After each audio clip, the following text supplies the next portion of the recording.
Hello, Tom, aka Gedeon here for Tabletop Tap Room. And surprise, we're not in the tavern. We are in the space station, which you can see behind me. Because today's terrain piece for Miniatures Monday is an alien artifact. It's a capstone piece for an adventure that would be used in the towards the final boss encounter type of thing. And it should lead to the boss fight with the whoever the boss NPC is. It should be the capstone of an adventure arc. And so let's take a look at the preview video on this.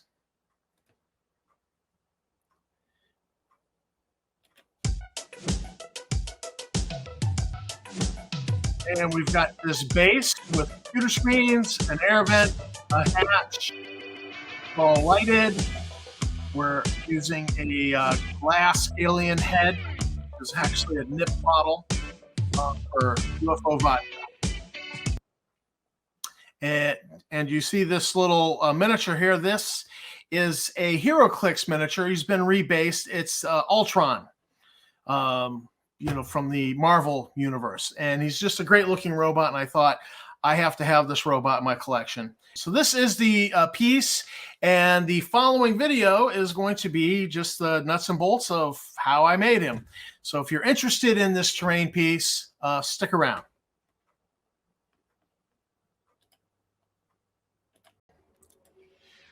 So here we go with the UFO vodka. These are vodka bottles. You purchase them in a liquor store, obviously, but they are also available on eBay because if you have an issue with being in recovery, see, $10 seems to be the lowest price you can get. If you are a minor, obviously you can't go into a liquor store to obtain craft supplies. So alternative methods are auction sites,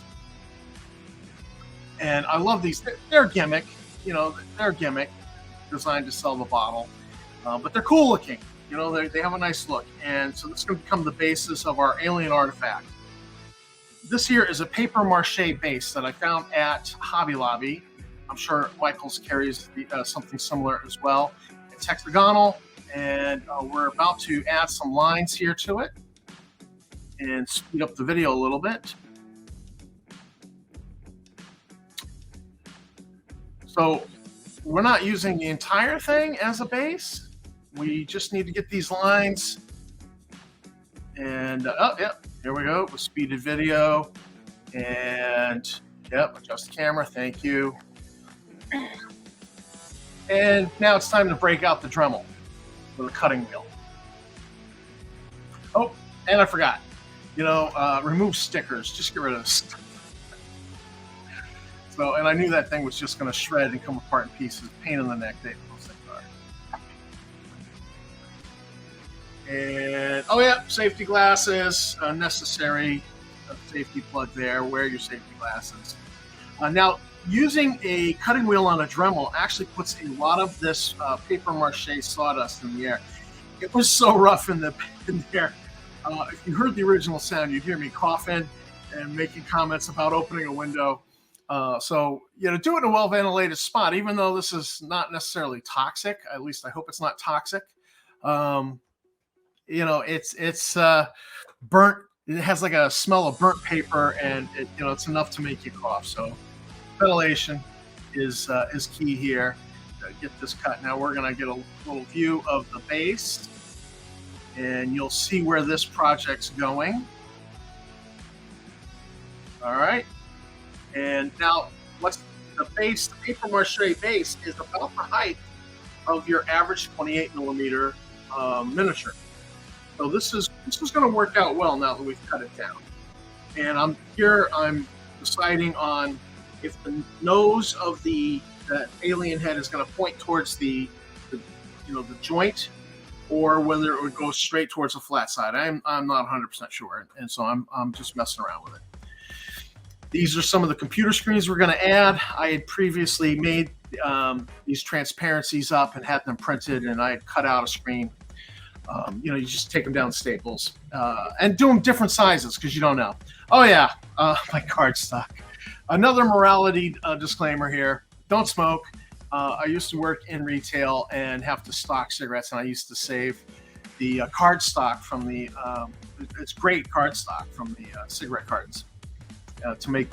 And so I've made these trapezoidal shapes, and these are going to become the basis of cutting out the screen, and then I will glue this little template over the spot, so I got some nice texture on the base. And it gets that nice kind of textured, a little bit more of a textured computer effect. Oh, this doesn't look like speeded up video. We're about the. There we go. There's some crazy movements.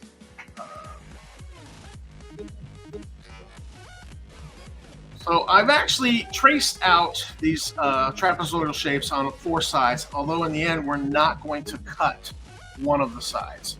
And we're going to put a hatch in there. And the hatch was something I had previously made. I'd made these sci-fi hatches from, yes, more of the cutting wheel. But I had made these sci-fi hatches from HeroClix bases.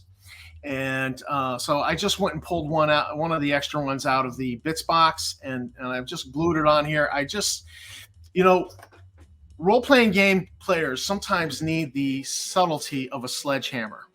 So by gluing a hatch on there, it will suggest to the players, they'll see the hatch and they'll think, oh, we should go inside.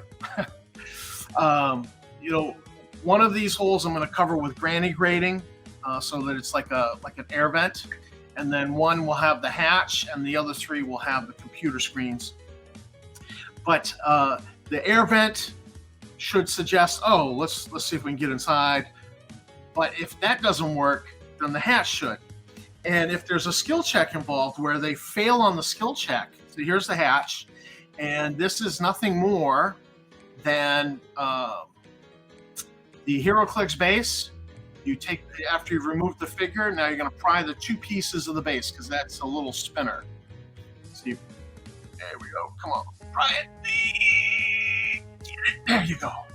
And so you've got all the little dial underneath, and what you want is the top piece, and you're going to glue a standard 20 millimeter Warhammer style base. 20 millimeter, 25 millimeter, I forget which it was. This was my hinge that's on that hatch. And the handle, come on, Tom. There we go. The handle is actually from Hooks and Eyes from sewing. So if you go to the sewing section at Hobby Lobby or Jo-Ann Fabrics, you want to find the Hooks and Eyes, and there's a little piece in there that looks exactly like a handle. And what I've done is I've drilled the holes, and I used a pin, and I super glued a pin so that it's pulling it down like it's a bolt holding that handle on. And then you just trim the pin on the underside. So, I've made a decision here. We're going to definitely go with a hatch, and I will cut the other trapezoid for the granny grating.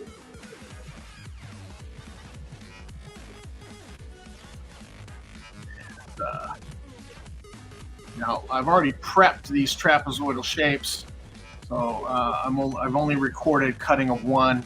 A little bit off camera there. Sorry about that. I need a cameraman.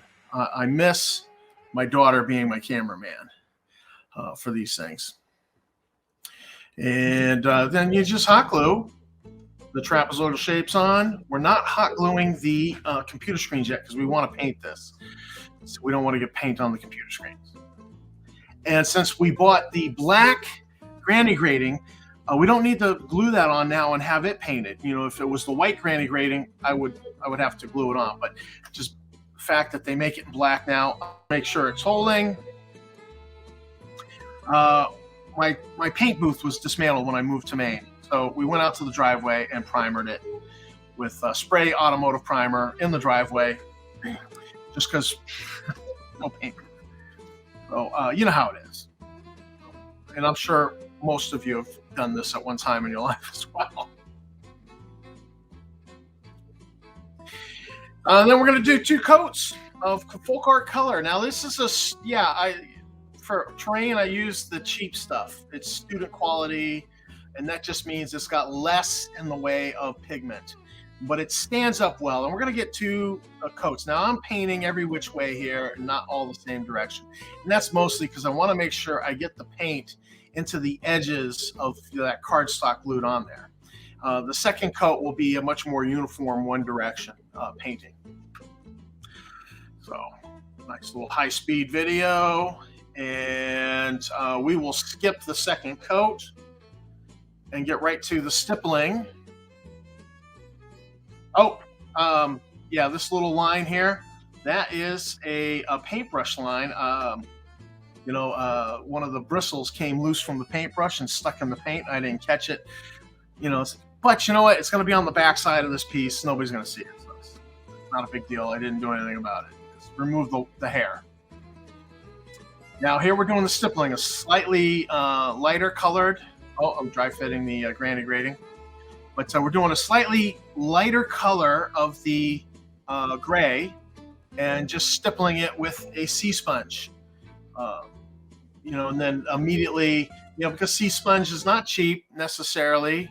Sometimes you can get it on the cheap, but it's just a valuable resource. Make sure you rinse out your sea sponge right afterwards. Rinse it out good.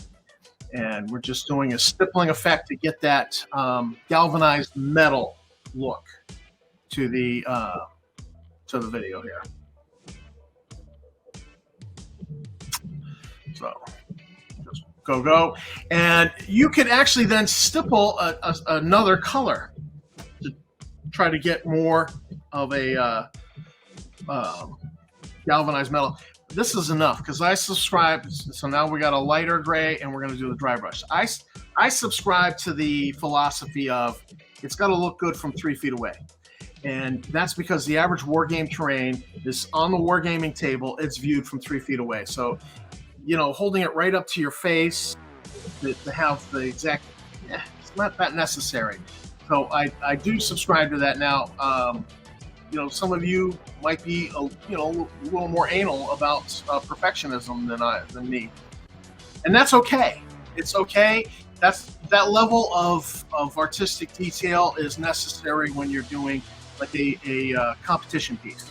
And I've done competition pieces, but this is just war game terrain and even RPG terrain. So it's got to look good from 3 feet away, and that's what we're going for here. So I've done the gray coat, I've done the stipple, I've now done a dry brush, and I'm happy with this. It looks good. It looks good. Now next, we got to hot glue in these computer screens and the granny grading, and I screwed up with the recording.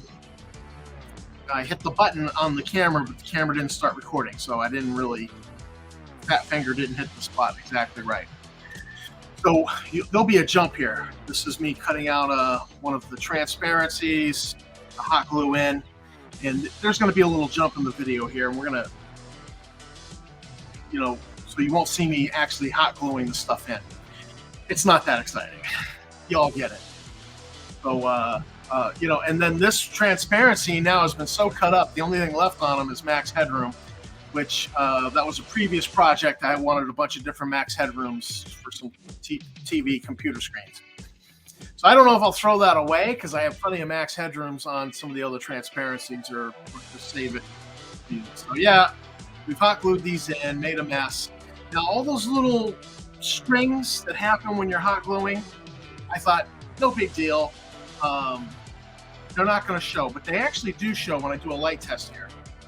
You can actually see them, and so then I went back and I started removing them so that they didn't look like cracks in the computer screen.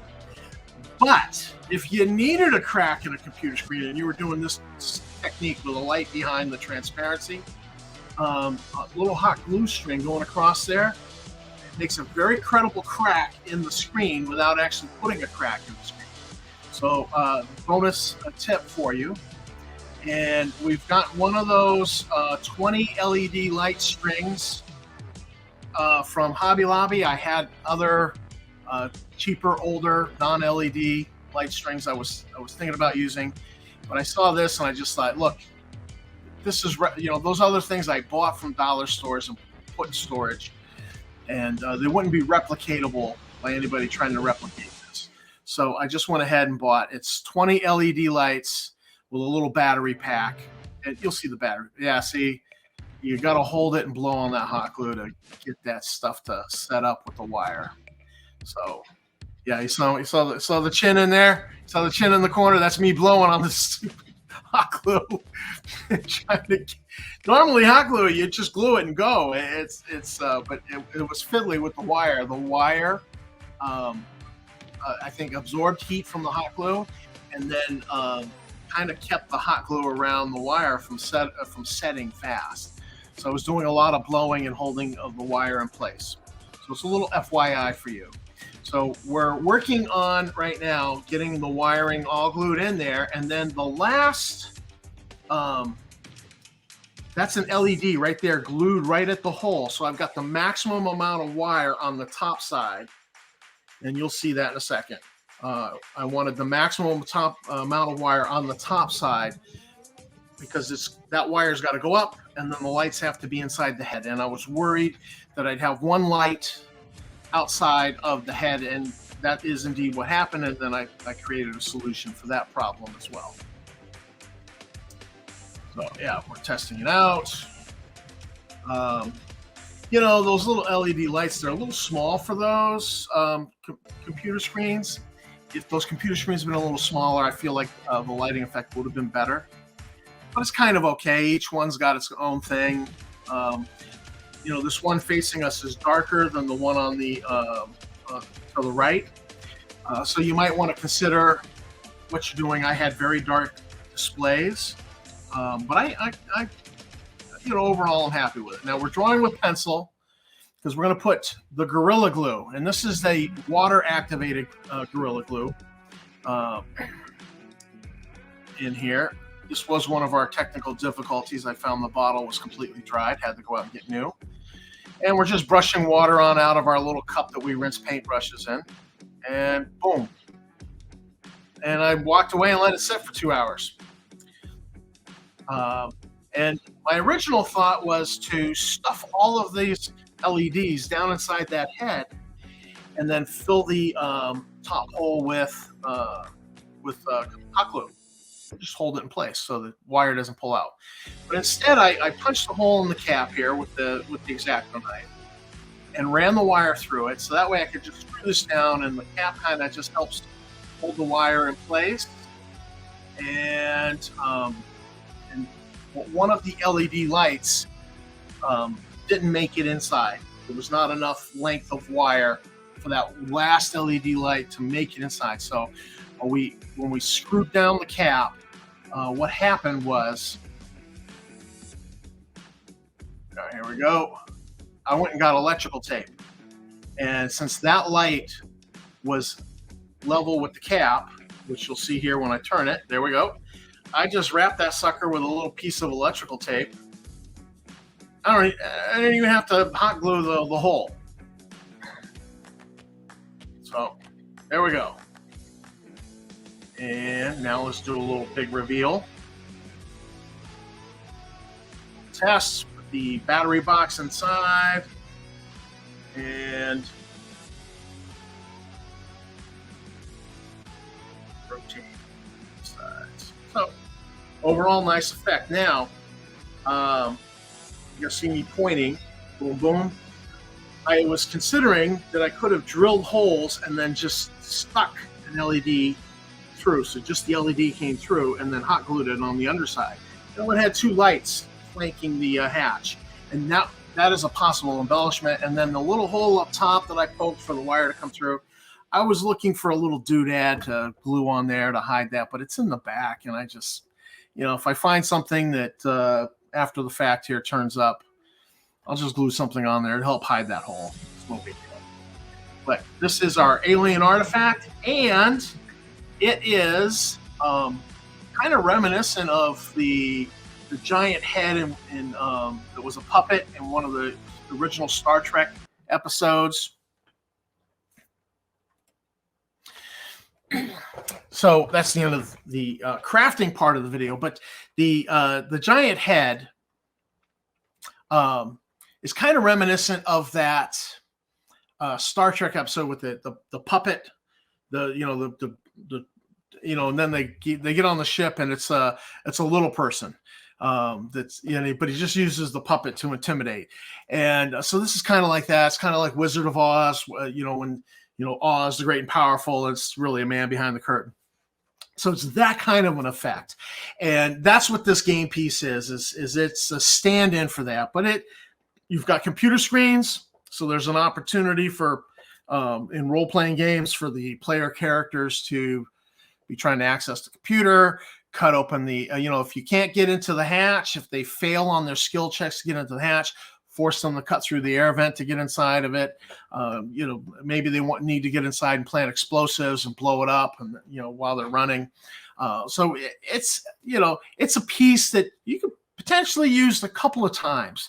But it is it's a boss, end of the adventure type piece, and probably need a good boss adversary to show up at that point as well as part of a showdown, or should lead to the boss adversary. So that is the Alien Artifact tutorial. Hope you enjoyed the video. Thanks for watching it if you did, and thanks to my subscribers. You guys are great. Consider hitting the subscribe button and the bell icon so you don't miss other videos. And this is Tom, aka Gedeon, for Tabletop Tap Room, and keep on gaming.